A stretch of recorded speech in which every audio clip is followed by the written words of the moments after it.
Hiwalay na bridgeway para sa mga pasahero ng MRT3 at busway, proyektong pagbabagong gagawin sa EDSA Bus Carousel.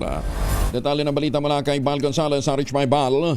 Kuya Angel, upang maiwasan ang siksikan at pagkalito ng mga pasahero, ay kasado na ang mga proyekto ng pagkakaroon ng sariling bridgeway sa EDSA busway na hiwalay sa daanan ng mga pasahero ng MRT3.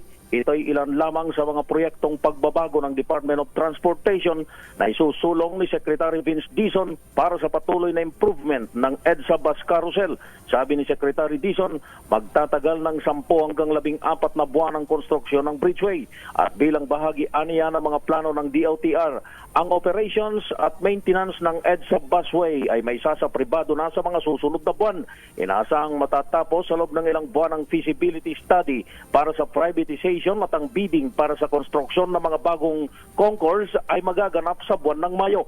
Noong nakalipas na taon ay umabot sa mahigit 63 milyong pasahero ang tumangkilik sa EDSA busway habang mahigit 5.5 million naman na pasaherong gumamit ng bus system nitong nakaraang January 2025. Ako si Val Gonzales, DZRH, una sa Pilipinas, una sa Pilipinas. Maraming salamat, Bal.